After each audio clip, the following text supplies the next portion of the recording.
Triple M NRL Daily for another week. Charlie White here, and I'm joined again by the one and only Wade Graham. How are you, my friend? I'm great, Charlie. I'm great. Getting excited. Some trial footy this weekend. I think the Vegas teams are kicking off their preparations, and then, not long after that, you have all the trials. So just around the corner, another season ready to go. Yeah, Luke Keary did last week. We've brushed him because we've got the one and only Aaron Woods here, mate. How are you, Woodsy? Mate, Luke Keary was outstanding. You know what? This is the first podcast I've done where you've hosted, Chica. I know, mate. After all these years. And there's no James Graham here, your wingman. What's going on? I know, mate. I know. You had to get one Graham. You got to get one Graham. I say to them, I'll only work with a Graham. I need one Graham or no one else. How's Brecky, though, going good, mate? It's good, mate. It's good. Have you ever spent much time with Bo Ryan? I haven't spent much, no. He's an interesting sort of cat, though. Interesting. That's why I'm very happy to be here right now.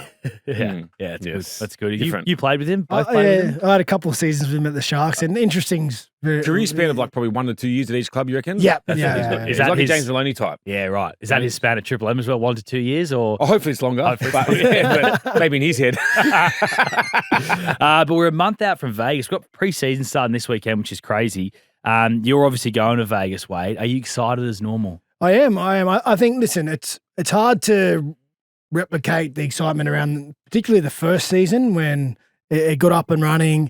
And then, season 2, it was a little bit of a step back, but there was a change with the English teams being introduced and obviously the international match for the women. But I'm excited this year, just number one, because the footy's back. Yeah. It's such a great event. And I'm bringing my family this year. So yes. The wife and the 2 boys are coming over. So I'll see a different side of Vegas, hopefully, and get out there and there's actually a lot happening there. Like, there's a lot of shows. You can, what are they, Cirque du Soleil things? Yeah. Mate, they're great to see. Yeah, my wife's a little bit disappointed because I think the Backstreet Boys had a residency in the big circle thing. In the Globe, isn't it? The Sphere. The Sphere. We went there for you too. We went there for you too, and she misses out. I think they finished now. Oh, you're kidding. So she would have definitely gone to see them. But listen, we'll have a good time. Obviously, the footy's exceptional over there. It's such a great event. It's one of those things that once you're there and amongst it, it's hard not to get excited. And 4 new teams this year, another pair of English teams. So let's go. That's it. Hopefully it's a close game with the Poms. Make it a bit more exciting because when they were first game last year. First game. So when Super League, men's game, women's game, men's game. They'll be second this year, right? The Super League kicks off first. So they're the start. I reckon they've But got mate, that. that's all right because they bring in all the crowd at the start. But that's what I was going to say. Like, I reckon the NRL's missed a little trick here. I reckon they probably should have went Cowboys Knights first, then the Poms, and then the big game, the Dogs Dragons. Yeah. Because the Poms, mate, they were nuts. When we were there last year, like, how loud were they? I think, but they'll go all day. The Yeah, Poms. 3 games. 3 games is Four probably was a lot. right. 4 games was a lot, but 3 games I think is the right mix. And I don't mind having them to start because, like Charlie said, they just make that atmosphere bang go straight away right at the start. It was awesome last year having them included in the season opener, and I don't mind them at the start. I see what you mean by maybe putting them second. Yeah, I like the idea of keeping them first. Get that shot of electricity through the stadium. Like the pitches on TV here back home must look amazing. Yeah. And then obviously roll the 2 NRL I suppose openers out. broadcasting things as well, isn't it? Well, it's the English time zone. So if they put the game in the middle, then it's like middle of the night back in England, whereas 11 a.m., it's still like, it's late evening, but it's not like, 3 in the morning. I am really happy with the Dragons and Dogs game. I think that's going to be a massive clash, and it's a rivalry round that game. And imagine how many Dragons and Dogs fans are going to go over there. They already hate each other. It'd be huge. Mate, it'd be crazy. Yeah, I can't wait. Dogs fans will be the number 1 fan base, I reckon, in terms of travel. Oh, easy. Yeah. Easy. Yeah. I come from Lebanon. Yeah. Especially the excitement, how well they played last year. Disappointing with the back end of the season, but they were in the top 4 for a long time of the season last year. And, Cam Serrato, another year on. Sexton, he's had a chance to settle in there. A few changes, but, their fans would be looking forward to this season with some, big hopes come September. Speaking of Lebanon, a journalist with a Lebanese background in Michael Chammas has got... Is he Lebanese? I think he's got Lebanese. Isn't that his background? Like Syrian. Oh, okay. Well, maybe he is Syrian. That's my bad, Chammy. I always thought he was Lebanese. That's what Maroon told me anyway. But he's off to PNG. He's got the gig as their GM of football. Obviously now... Is it confirmed? It's not confirmed, but it's happening. It's 100% happening. You can lock it in. Is he working for us still? He's not. Then it's confirmed. Yeah, he's not. His media career is over. Really? He's going to be the Papua New Guinean Chiefs general manager of football. To be honest, I think he'll be amazing at it. Like, you guys know him very well. We all know him very well. We're all very happy for him here at Triple M. But how do you guys think he's going to go? Shit stories anymore. He's just pizzling people. Yeah, I think for me, listen, throughout my playing career, I didn't have a whole lot to do with Michael as a journalist. I didn't really know him all that well, but over the last couple of years working with him here at Triple M, I am impressed by some of his ideas and his thoughts on the way forward for the game. I think obviously he's got a great relationship with Peter V'landys. He's got a lot of good relationships throughout the game, and I think he'll be a success as a GM of footy. I'm interested to see how relationships is a big one. Well, how he adapts to the other side of the fence, because along his whole career so far has been trying to get after news stories, find out information, and produce for the fans. Yep. But now it'll be all about the club, protecting the club, making sure the club's putting the right image and perception out there to the public. And sometimes that means not lying, but withholding certain information. And he'll be the shoe will be. He's always wanted to know what the information was. The shoe will be on the other foot, where he has to be out in front and center, doing what's best for the club, protecting the club, and not necessarily sharing everything in the public domain, which has been basically his career now. Yeah. Up to this date. So that's the thing I'll be interested to see how he adapts to that. But I think he'll be a success. In rugby league, has he? Because GM, you've got to worry about a lot. You got to have he's going to have a say in the recruitment. He's going to have a say in who the new head coach is going to be. He'll be part of the committee there. But he's across what guys are getting paid. He's across what they're worth. He's worked in rugby league for a long, long time. And it's not but has he actually been there when deals have been done? Because it's easy to say, he's been there. But when you're in a situation, it's completely different. He's going to have to make some big, big calls. And we know how hard he works. Chammy works very hard. I know him really well. But he's going to have to, get sponsors to the club. He's going to have to move players on. He's going to have to sign. The biggest issue he's going to have is getting players to Papua New Guinea.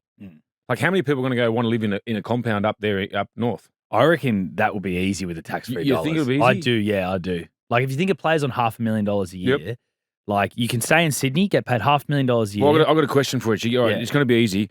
But it's what caliber of player you're going to get up there. You can't just think, I'm going to sign. Look, I love the nursery of Papua New Guinea, and there's some great players out there from Papua New Guinea. So they'll have good depth and sort of good junior pathway systems, do you know Joey Grimer? Yeah, he's Joey been Grimer. up there for a couple of years. Jason Demetrio, is he going to be head coach? We don't know, but he's been in that international system. But it's about getting the quality of player. You can say, the tax-free dollars, but obviously, I know players that put their hand up. But are they the best for that squad? Well, to be fair, I think that's not just on Michael himself. Oh, no, not at all. It's going to be up to the coach and the recruitment staff. And I think the NRL are doing a lot of stuff with them too, because they got part ownership, haven't they, at the start?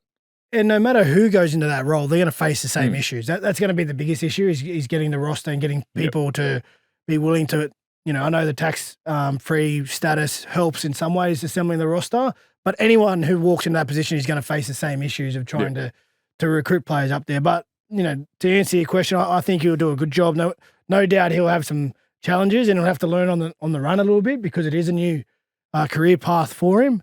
But I think he'll leave no stone unturned. We know how hard, he's like a dog on heat. There's a story out there. And last year, I think he showed a bit of steel in his career. We just have to think back to when he took on Gus. Gordon Tallis Brings him into the show. Didn't have to do that. He comes on. He's happy to. He has those tough combos. He's happy to face the music when the time comes. So listen, if it does, end up that he is the GM of PNG, we wish him all the best. I think he'll do a good job. Does he do any NFL fantasies? He loves all his fantasy sports. We did. I'm glad Reedy didn't go for this GM job, because he's shit house. All this comes from, this is a dream for Michael Shadders. Mate. He's been, managing franchises on FIFA for the last Ultimate Team. for the last 10 years. So to actually have this play out in real life, it's a dream come true. Yeah. We don't know what the salary cap is going to be for 2028 yet. Currently, it's $11.8 million in 2027. Obviously, new TV rights deal, expect to bump there. But, mate, the reality is, with the tax-free stuff, it's basically like he's got 70% more salary cap than everyone else. Also tax-free on third parties. Is it really? It is, yeah. Okay, yeah. But it's only tax-free on people that live in Australia. So he can't go out and get New Zealand players. Right. Because they haven't made that agreement with the New Zealand government. Yeah, that's really interesting. So it's only with the Australian government. I don't know how it works with English, if he gets players out here.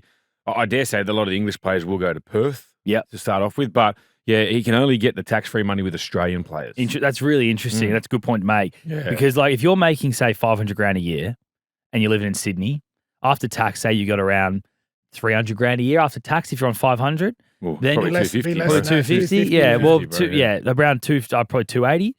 Then you think about all your Living expenses, costs, living bro. costs. Say rent's here $1,500 a week. You're losing, another 75 grand a year. In Papua New Guinea, instead of clearing 280, you're clearing 500. So you get an extra 220 grand in your pocket straight away there. Plus, then you're living in this compound Oh, yeah. where everything's taken care of, where schooling's taken care of, where meals are probably taken care of a lot of the time. Like, you could be saving, if you're a player on 500 grand, you could be saving 400 grand a year easily. I know you say that as well, but like you got to remember, so those players will be away probably every 2 weeks, every 3 weeks. How do their partners feel that they're stuck back in Papua New Guinea when the players are out having fun? They get to travel. It does put a bit of stress on your relationship. But if I'm thinking about that situation, I'm looking at signing players that probably have family in the game. Like look at the Saifidi brothers, because you got a bit more family that's going to be around you. You got a bit more help. Do you look at blokes like Sean O'Sullivan, Matt Lodge, brother-in-laws, things like that? Like, is there ways or cousins that we can help make the transition a lot easier where when the players do travel, you've got their families that can be there and support? Not a bad chat. And again, I think, they're going to certainly have some, that's going to be their biggest issue, assembling their roster. But they have a few levers that they can rely on to try and entice players up there. And again, it's always going to depend on which individual player they're going after and his individual circumstance. So it would have been hard for me personally throughout my career, different stages, to up and leave and take on relocating to PNG. But, early in my career, maybe it would be a possibility for the chance to, get benefits like that. It depends. Can set you up for life. It depends on the player and their circumstances right at this time when the team's coming in. It may change down the future. It always can change throughout your career, but they need to be really smart and diligent about who they go after and try and entice up there. You know what I reckon, Wade, might be another problem, just thinking about it. Not a problem, but something hard that Michael will have to work hard on and get good counsellors and good people around is the amount of money that the locals will be. If, say, a couple of locals go to top 30 or go to, the what's the other one where they're sort of training trials, stuff like that, they're going to go from no money to A lot of money, and then you know what it's like. That's when family come involved, and because they've never had this money before, they start doing things with it. So there's going to be a lot of, I don't know, how would you say, like probably courses that he's going to have to do with those the families from Papua New Guinea, and he obviously he'll help try set them up. But you don't want no one like the Ringians to come in and want money and use and abuse these players. Yeah, you both have gone and played there before, haven't you, in Papua New Guinea? Oh, mate, it's changed a lot. Fantastic, From when we went together first. Yeah, we went in the 2012, Highlands. wasn't it? Yeah. Hey, we went to some places that open your eyes. But then when I went I think the last one was 2018. And they had the new stadium. Yeah, it was before phenomenal. the World Cup. The new now. hotel was unbelievable. Yeah. They've really done, like we first went, there was no roads. Like fair dinkum, no roads. You just rock up there, mate. Some of the stuff. But now there's transport. They play, I think the Asian Games up there. Oh, the stadium's magic now. Like the air-conditioned change rooms, Beautiful. everything. They don't lack for facilities.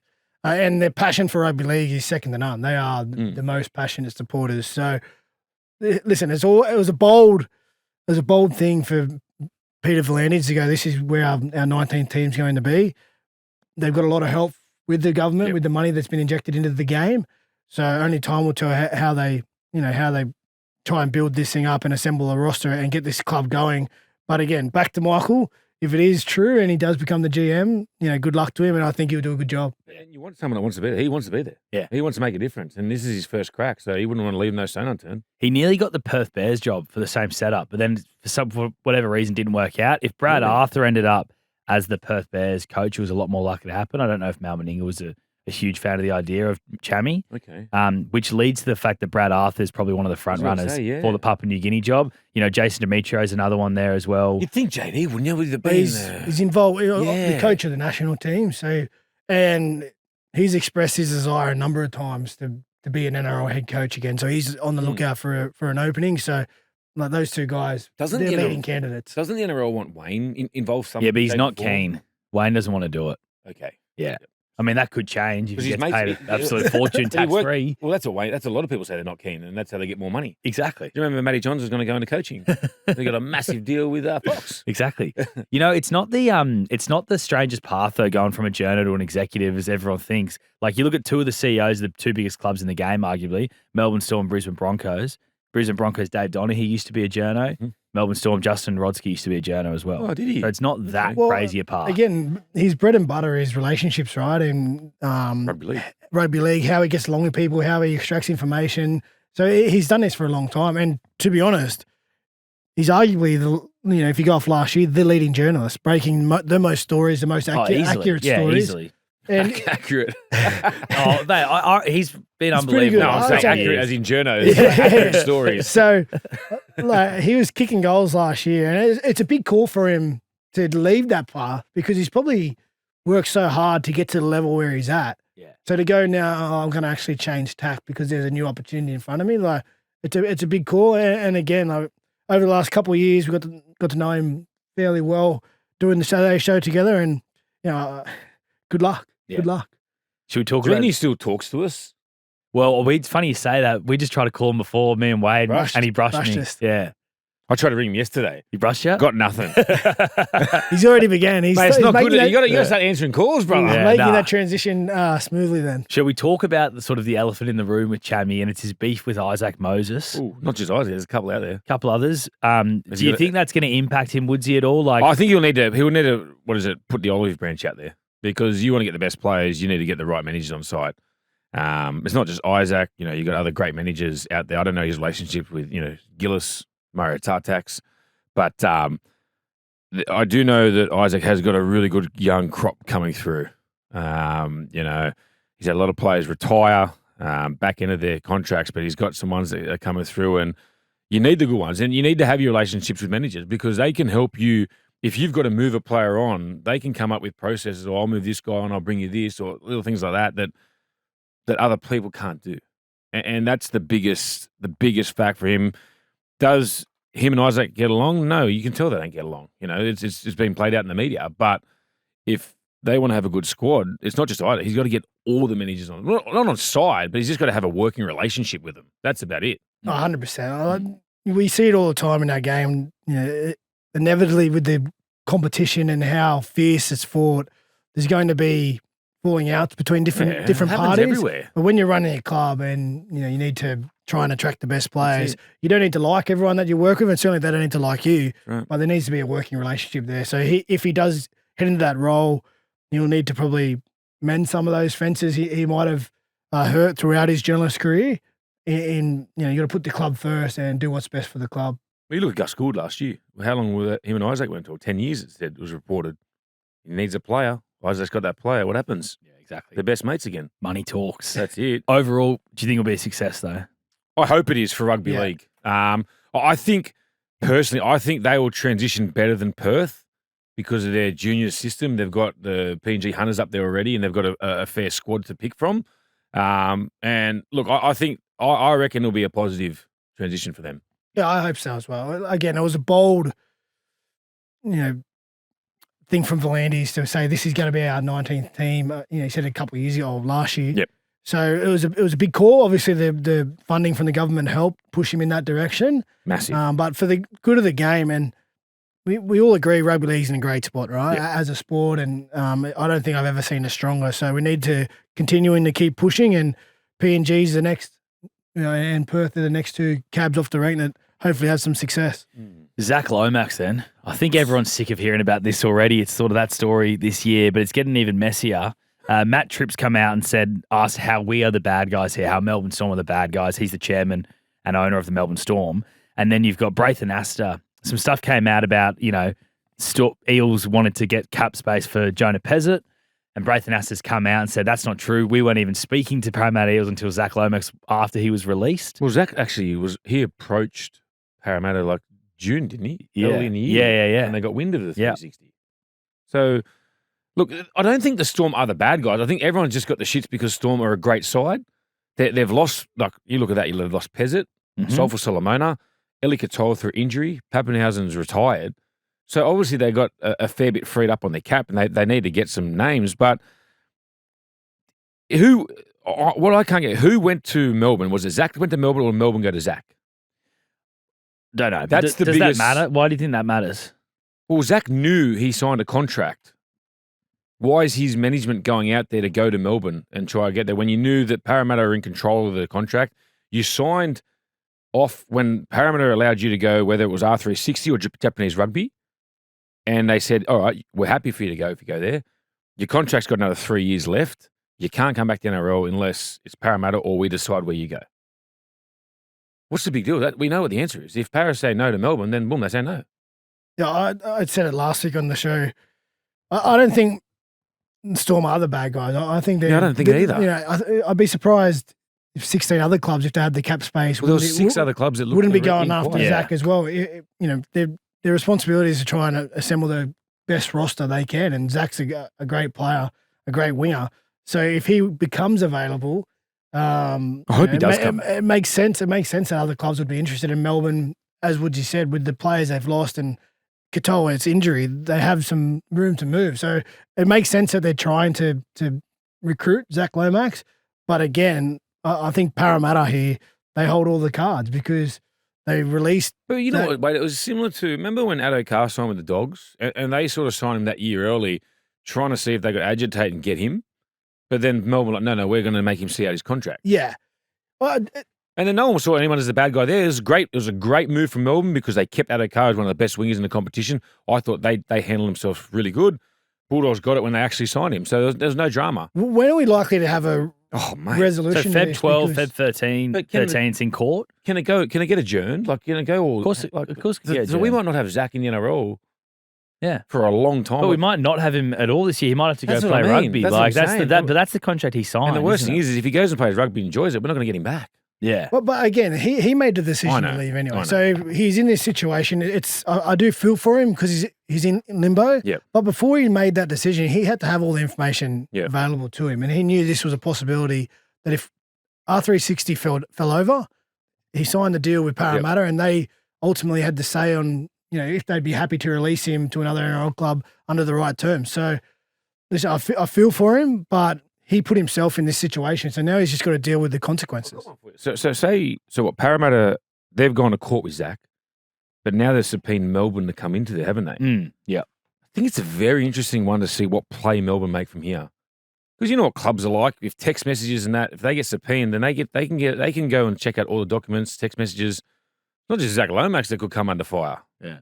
What's the relationship with? You've been doing too much breakfast. We don't talk about breakfast. Well, you've probably been talking the Blake Lively, Taylor Swift drama, whatever. No, what's the relationship? Because we know Peter V'landys wanted him back in the game. Yeah. What's he speaking to Melbourne? Yeah. So I think it's going to get to a point where I reckon we could even see Melbourne maybe pull the deal because they don't want to go to court and release all the documents. Definitely. That could easily happen. I thought it was really interesting, Braithen Astor saying something as well. Massive. Yeah. Given his main client is Cam Munster, who's Melbourne Storm's most important player, and he's out here like rubbishing what the Melbourne Storm are saying. I was like, oh. It's good to have footy back, isn't it? It just never stops. Ray's playing first grade, remember? Two clubs competing. There hasn't even been a ball kicked off this season, and two clubs are already going. I love it. Well, a ball is kicked off this weekend. Yes! It's back. The trials are here. It's the Vegas teams playing this weekend. It's not full-strength trial sides, but we are going to talk about some of the clubs that are playing this weekend. We're going to talk about the Dogs and the Dragons. We'll preview their season. First of all, the Dogs. Now, there was some great shots of them on a boat. Don't know if you saw it last week. Bit of team bonding. Bit of team bonding.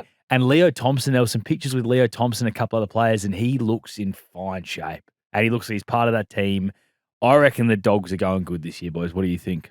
I think so as well. They were fantastic for the majority of last year. They sort of fell off to the back end of the season, and you know, a lot of the criticism and the pressure was around the Toby Sexton decision, and you know where he was playing, and then obviously Lockie Galvin coming across, disrupting that roster. But I think they're on the up. You know, I have a lot of respect for Cam Serraldo and the systems he can build within a team, particularly the defence. They were so good early on in that season, but that system, it's hard to maintain throughout the year at the level and intensity that they were playing at the start of the year, and they just fell off a little bit. So they'll be a little bit better for the experienced, some fresh energy in Leo Thompson. They got a young Cade Dykes from the Sharks, who's tremendous players, had a horrible run with injuries. He had an ACL. Did you hurt his patella again? Back to round 5 now, yeah. He's had a horrible run of injuries, but he's an exciting player, and you know, they just get a sense. You get a sense about the Dogs they're building. You know, they were fantastic scenes last year. Some of the games they played in the Good Friday game sticks out to me. That record at ANZ Stadium, Core Stadium, And Lockie Galvin, another year into that system, he's the key. And the only thing the wrinkle I feel is how do they fit Connor Tracy, Matt Burton, Lockie Galvin all into a system where they can bring the best out of each other? Because at times through the transition last year, it seemed like they were going a little bit backwards. So hopefully it's a case where they've gone backwards to, go a long way forward, because that was the plan from bringing Lockie Galvin to the club. It wasn't to have immediate success, but they want long-term sustained success, and they think he's a young player who they can build around for years to come. So it affected the group getting Lockie there, because you're seeing the blokes, Reid Marnie, Sexton, and what's the other one going to Perth? The tattoos with the headgear, long hair. That was the crew. Front row. For the Dogs, leaving the Dogs, yeah. who's left? Yeah, he's leaving next year to go to Perth. You just tell that they weren't happy. No, not Tupanuas. He was fantastic last year for the Dogs. The only problem with Satilia, he got injured a couple of times with a hamstring. Suspended. Yeah, suspended. He got a couple of shoulder charge suspensions. So that really hurt him. But my biggest question for the Dogs, right, I love what they do defensively, the best team in the competition. Moran? No, not Moran.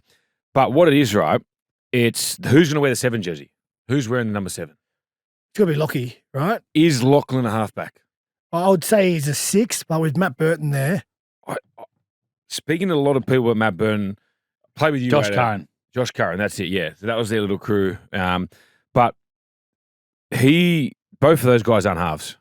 There's 5'8". Yeah, I know, but who's going to play half? That's the problem.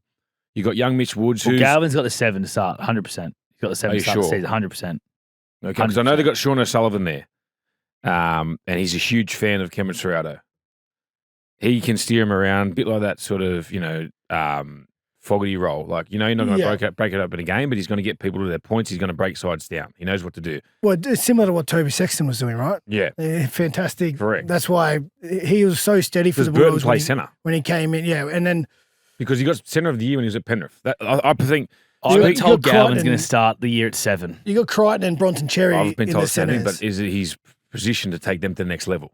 Maybe not. That's what I'm saying. Like I don't think what we see early on from the Bulldogs will be their main spine. I think it'll change throughout the season. Like hearing from reports about Galvin and Burton, they're both instinct players. Like they don't understand the game yet. And like we know he's got a great kicking game, Burton, but he's better when he's got the ball in his hand.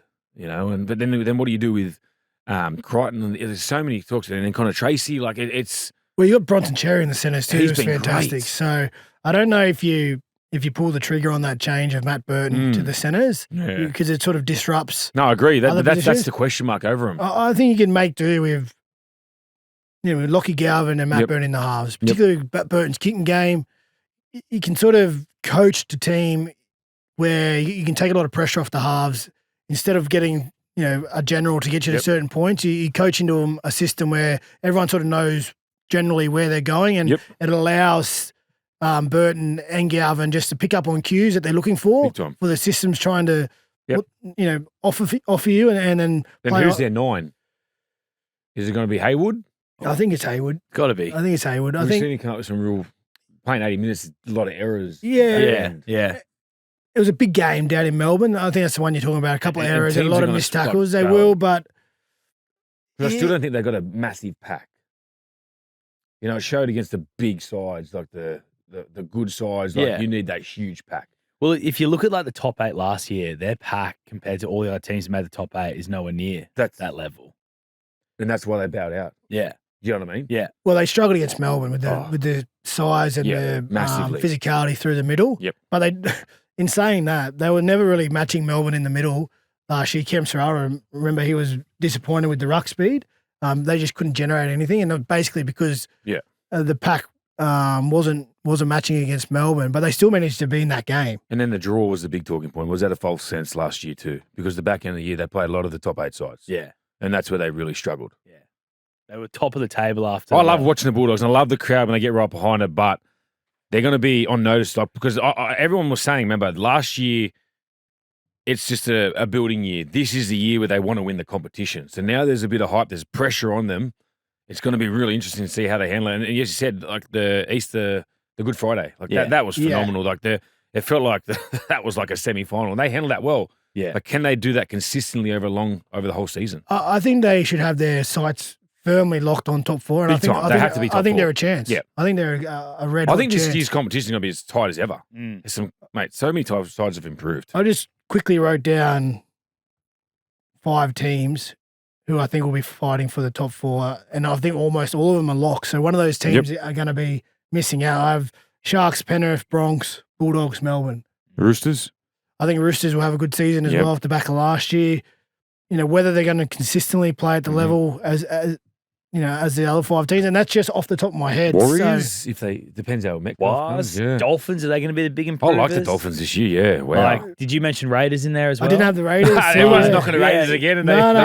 mate, Well, I think the Raiders, again, I like we the were Raiders, talking yeah. about the Bulldogs, but let's not underestimate the loss of Jamal Fogarty. And we talk about the general and getting teams around. He was the coach out there for that team. And when you take that link player out, because he being that steady head and getting the team around the park, it allows and unlocks everyone else's you talent. don't have Puts to them worry in the about right- another job. It puts them in the right position to take advantage of their talents. Now, if you don't have someone out there setting that up, the calm head, just getting the team around the park, kicking your team into good positions, there's less opportunities for your talent to take advantage of. So they got some young halves down there who will step in. You look to at fill blokes the like role. Starling down there. Like he's going to have to play more of a role of where to get to on field because Ethan Strange is going to have a lot more pressure now. very young spine. Young Saunders, who's But played mate, a they couple of proved games. last year. You know, a lot of people tipped them to get the wooden spoon. Yeah, And I don't think they had that. a great They year. had a great year. I don't know They whether- didn't get the wooden spoon. Yeah, I don't know whether we should do a top 8. I haven't even We thought will. about No, the we top will. 8. So we'll do so basically at the moment, if you're listening, if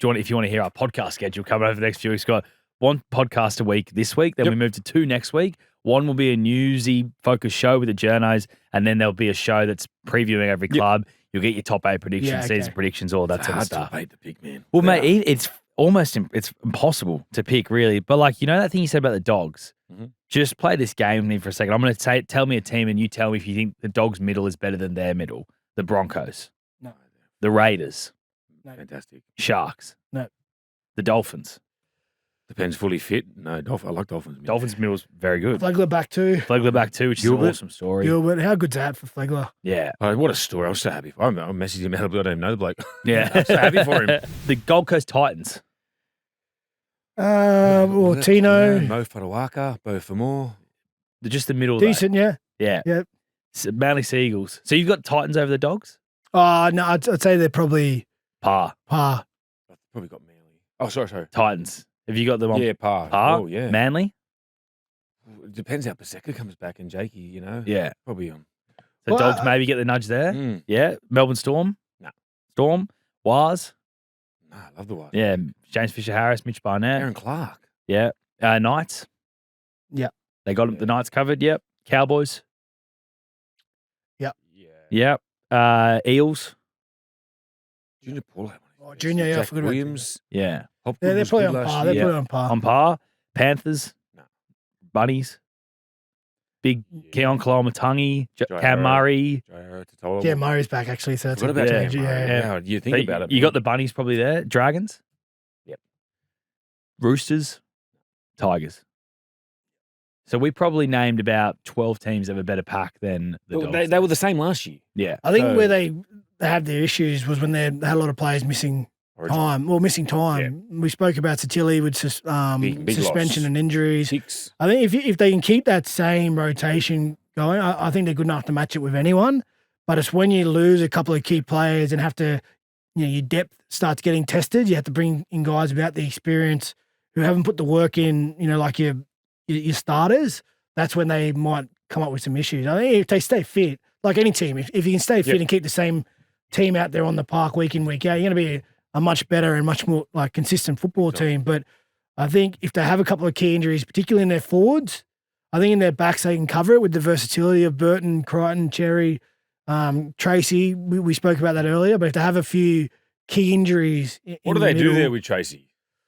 He stays fullback, doesn't he? Got it. Yeah, he was fantastic last year for He them. just struggled back in when he had that really bad injury he had. He came back a little bit too early, didn't he? Well, they were all on tilt by the back end of last year. Yeah. You could tell. And there's a reason they're one of the fittest, strongest teams in the NRL, because to play their style and You have to be. to front load everything and so much energy into your defense, Yep. you need to be fit and you need to be willing to pay the price to put all that energy into that part of your game. And it held them in great stead to start the year when they were able to maintain it.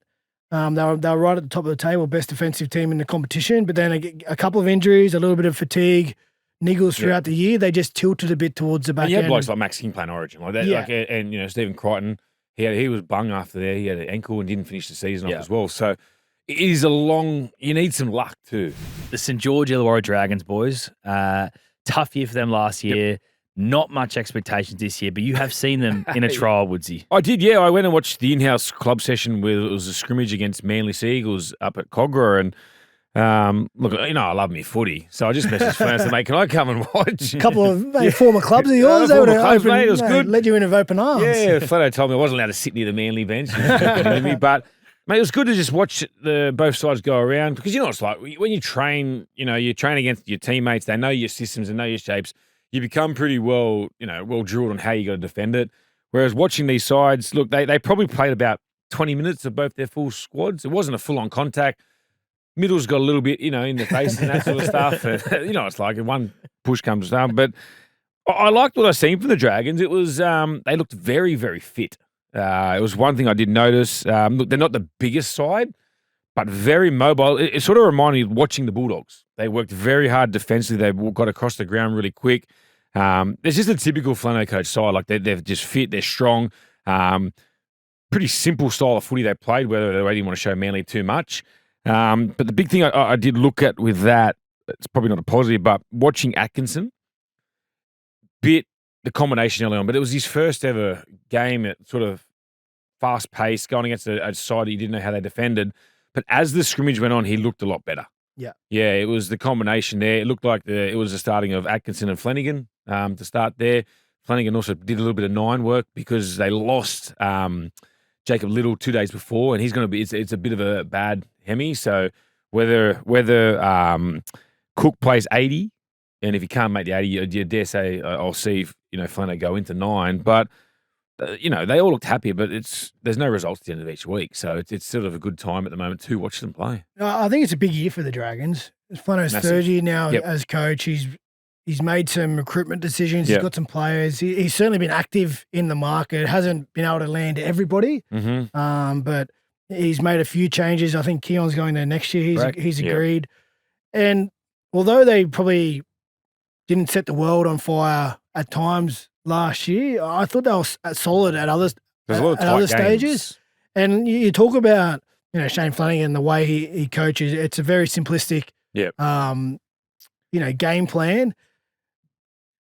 And the number one thing is you don't want to beat yourself. You put yourself in a position where you can win the game, and don't make silly errors, and don't make it easy on the opposition to take advantage of that. Don't beat yourself. And I think a couple of times last year, particularly early, I remember a game against South.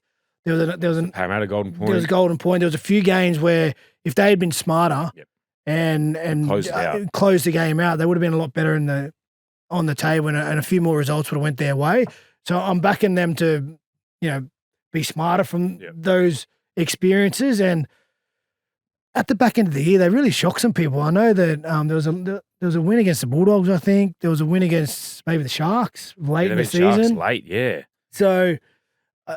They've got a lot of upside, but I think it's a big year for Flano and the Dragons in terms of he's probably had a little bit of grace over the last couple of years from outsiders looking at improvement and going, well, he's working on the roster, he's getting his systems in place. But third year in now, I think that they need to see the results start tipping more in their favour than against. I'll tell you what he's got. He's got a good young crew come through. You've got Hamish Stewart, the Couchman brothers, Loco Tonga, big front row, Lycon Tonga, Young Buchanan, Dylan Egan, like a lot of them missed a bit of, but now they're playing, this is their second or third or fourth year first grade. They're starting to get that battle hardened.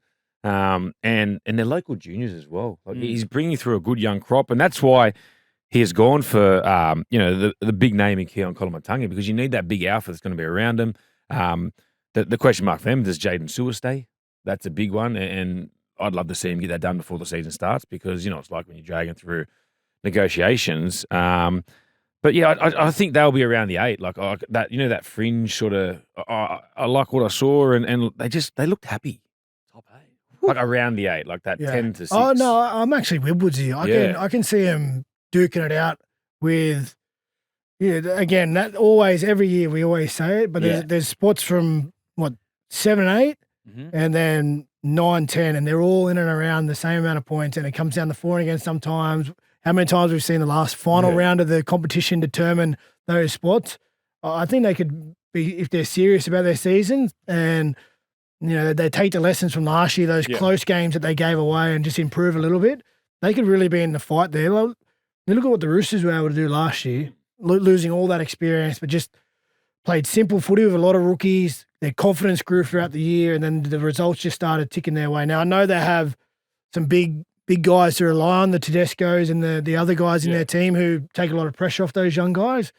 But the Dragons, they've got a lot of experience in other positions. Cook, Gutho, Flanagan's not inexperienced. Daniel Atkinson, although he hasn't played a lot of first grade, mate, he's a goer. Like, he's a wholehearted football player, and he'll go out there and do his best for his team and his teammates and his club every week. And again, if they can just close out more games than they did last year in terms of when they're in winning positions, get those games done and don't give them away, I can see them fighting for the 8, honestly. And watching them train, one of their big positives is their back five. Have you seen them, mate? They've got this young David Farley from the Warriors. He's a try-scoring machine. You chuck him with Moses Sully. You got Val Holmes, who was really good last year up until he got injured. And then you got Christian Tuipulotu. Like, there's some big carries in the backfield. Tuipulotu just kept doing his hammy, though. Last year is the only worry. He looked a little bit bigger last year, and then he's lost, mate. Talk about losing weight. You should see Luciano Leilua. Really? Mate, he's lost nearly 15 kilos. That's good. That's good. You know why? Because he's off contract, baby. I reckon he'll have a massive, I'm telling you, he looked fit out. I just sort of double take because he looks like his younger brother. His younger brother's a big boy. And I was like, mate, Jesus Christ, I couldn't believe how big and fit he is, mate. Unbelievable. Are you worried about their spine at all, though? So you got Gutherson, Flano and Atkinson, and then obviously they Cook, definitely are, because Atkinson sort of, what were his average minutes at Sharks the last 2 years? Like, he didn't play much. I think he's a great player. He's a goer. To be honest, he was a victim of probably signing at another club, and he was always 18th man or in and around the bench. Getting the 10-15, So I have faith in him. I think he'll do well. He had a couple of opportunities to be a half in that team when Nico or Braden Trindle or Matamoila was out. One that stands out was a game down in Melbourne where he kicked a field goal to win the game. Sure. So he showed enough potential. And, Flano, I know how Flano operates, so he'll back him. He'll give him plenty of runway to go out there and show the team what he's got. I think what's his kicking game like? I haven't seen. He's solid, mate. He's solid because that's what they lack. They lack that long kicking game like the good sides have. Because we know Cole's what we call like pop gun. It's like this little short thing. Yeah, he's got a good little grubber in him, but it's that long kick when you need to get out of trouble. Like, you're under a pump, you've had a tough set, you're probably in your 20 or 30, but can you just boot the ball down on maybe play 4 and just change the momentum of the game? Mate, I think they'll be fine. Honestly, Flano's game plan to start the season will be, as you said, backfire, the big bodies, carry out of the backfield. Your half and your 6, just kick into the corners. Let's see all the energy in the kick chase. Be disciplined. That's it for the first 5 rounds. Control possession, control field position. So they'll get plenty of time to work into their season and their combinations. And again, if they can close out a few more games where they put themselves in positions to get results, I think we can see them fighting for the 8. Honestly, I do. Curtis Fagon went down to the Dragons pre-season this week and did a video with Luciano Leilua, and they did a lookalike. It's worth checking out. Go to Triple NRL on the Instagram. He looks like The Rock. Come on, bro. But he thinks he looks like The Rock. Turn it up. Luciano well. Come on, brother. He rates himself. He's a good man. Yeah. Now, just a quick one. We've got a few little quick things to rattle through before we're done. Now, first one is the Inner West Mayor, Darcy Byrne. Oh, Burnsy. He's been the big bloke pushing, all the Tigers stuff, the Fang, Holman Bars group, all that sort of stuff. He's done a video last night that the West Tigers are proposing $75 tickets for kids at Leichhardt. Is that for the trial? No, so we did a little bit of digging here. Yeah. At the trial, for a seat, it's $65 for a kid. For a preseason trial. It's a doubleheader, isn't it? It is a doubleheader, correct. I want to hope so. Yeah. And then on the hill, the ticket is $45 for a what preseason happened to, trial. Trial matches just open the gates. Mate, gold coin donation. Yeah, like fair income. Like, it's a bit steep. I understand for adults. Yeah. But for a family. Mate, for preseason. That's my favourite ground. Not for preseason. I'm talking about the season. Yeah. For adults, I could probably understand in them the price of tickets these days. And again, I don't agree with it, but I can understand with it, with the cost of living. But for the kids, like for a family of 4, 2 adults and 2 kids to go to the footy and sit on the hill, it's going to cost you a couple $100. And I think that's a bit much. They're locking everyone out. It's my favourite ground, I'm telling you, I wouldn't even pay $30 to go watch a game there. I'd be jumping the fence at Mary Street. There's not a chance in the world it's worth, $75? Yeah. And Come on, guys. So the equivalent game, so we checked the Dragons game this weekend, the exact same seat is $35 at the Dragons game. That's too much for a trial It is too much, I agree, but $65 for a kid. And then you go to the canteen and it's $15 hot dog and chips. Dude, my business is pre-packed. But us. I think it's a bit much. That is just silly, mate. And it's like you listen to anybody as a player, great place to play. As a spectator, it's a very hard ground to watch rugby league because you got the sun in your eyes, or you're on that level where it's just you're so close. We're supposed to get people to our game, not move them away. I know who would go. Like, in all honesty, who's going to go? Like some diehards, some tragics. Like not for a trial. He'll take his media pass though. And he'll get I'm jumping the fence, man. Jake Trbojevic. Now he obviously had a few concussions last year, 3 concussions during the season. Ended up, having a large chunk of the season off towards the end of the season. He's got a new headgear, Woodsy. I couldn't believe when I seen it. I was sitting there with John Bonacera, who's like, he was a team manager when I was there. He's doing some other roles now. And I go, hey, JP, what is doing with Jakey's headgear? He goes, would you promise me one thing? You won't mention it to him. Because if you say one thing to Jakey, he will lose his head. And now he's come out and done a fair dinkum newspaper article on it. I couldn't believe it. It's like Magneto from freaking X-Men. It is. What he's doing, Jakey? I'll read you the quote. This is from Jake Trbojevic. The fact there is research behind it, when you get head knocks, that your brain doesn't accelerate as much. I think that sort of just won me over the line. I was just all in, so I'm giving it a go, and I don't really care what it looks like. Well, for me, bravo, Jakey. If it's going to prolong your career, obviously he's had some issues with concussion. Even in the NFL, there's been a change. I'm assuming it's some sort of similar technology that they, is there like a chip in there? There's an option. Well, they've got those mouth guards now that you can put in, and it tests the shock the shock basically. So they used it in the Women's Rugby Union World Cup. Okay. And basically, as soon as the mouth guard triggers a contact that could be worthy of a concussion, they take them off for a HIA. That's the kind of thing you'll see in the NRL in no time. Put it this way, if you're told you need to wear this to prolong your career, I think you'll see every player wear it. Yeah, honestly. Good on him for trying to protect himself and prolong his career. Well, I know it's always when someone wears something new and it looks a bit strange, it's probably going to stand out a little bit for the first. Man, you watch 5 years' time, probably everyone's just about to say, it was like white boots back in the day. Everyone wore black, and then one bloke wore white. Now everyone's wearing you'll probably see kids in junior grades now wearing all this sort of stuff. It might become you have to wear it. Yeah. Because, it's a great sign and look, it doesn't look that good, but he's protecting himself. Yeah. It's a safety thing. Good on him. Yeah. Good on him. There's another bit of technology as well, a company called Coolhead, which I saw them advertising on the Nines. Yeah. That's basically something you wear Carney after. Was wearing it. After you play, you wear it and it helps your brain recover. Footy or after Cures hangovers, I reckon. Nah, he's going good. Toddy, he's off with the dream. Fit as, man. He's going good. He might Wow. have had it back in the day, maybe it might have helped him. He's part of Triple NRL this year as well. Todd Carney's back, calling games up for Triple M Brisbane, which is good. Final one then, Ricky Stewart. Now, did you see the picture of him with all the player partners at the dinner? Ricky Stewart, like the godfather, sitting there at the table. It was good to see. It's good to see. It's just, it's an example of how far clubs have come, rugby league has come in terms of, it's not just turn up now with your bag when you walk through the gate, leave your problems at the door and get ready to go. The clubs are conscious of, holistic approach, involve everyone, players, families. If there's any issues going on behind the scene, the clubs would prefer to be able to work through that with their families and help through with any issues. And it's just to show an example of Ricky showing that, he values what they bring to the club, values how they help out their partners. And if there's any issues, it's an open door policy. They can reach out and talk to. I know I think there was a few issues a couple of years ago, maybe, and he's probably learned from that. And it's a great sign for the Canberra club to see your head coach with all the players, making everyone feel welcome. That's what a good club does. And if you're an NRL player with a family and you see a culture like this, and Canberra's on your radar to possibly end up one time where you go, well, yeah, it's a club that I value and I know will value my family as well. And you look at how many local juniors from Canberra down there.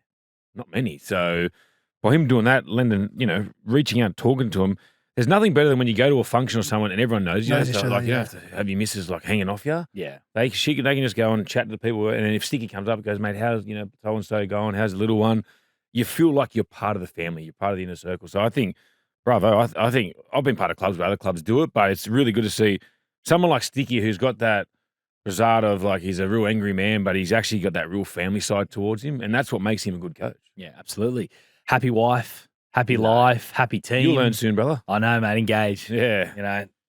In the trenches already, though. Honeymoon over yet? Or? Yeah, it's over, mate. It's over. It's over. Great show, though, boys. Good to have you here, Wade. Good to have you here, Woodsy. Thanks for having us, brother. We'll be back next week. Love it. We said goodbye. We had to come straight back. Yeah, what's happened? Because some news has broken. The ARLC Did has... Michael Chammas break it? No, it wasn't Michael Chammas. It's straight from the NRL. The NRL media team has broken this one. Now, the on-field rule changes are in.